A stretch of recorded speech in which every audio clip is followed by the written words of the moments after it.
Strike.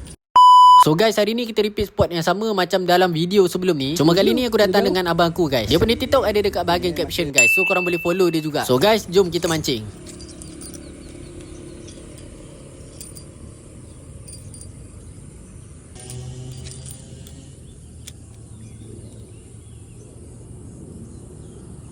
Aku tak stay lama dekat pot tadi pasal air dia macam tinggi tau. So aku tak adalah stay lama dekat situ. Sekali aku pindah pot, tiba-tiba abang aku strike guys.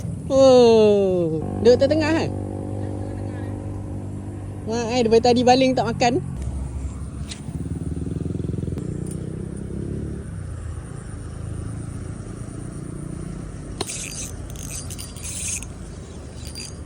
Strike. Allah, hai lucu ya Allah.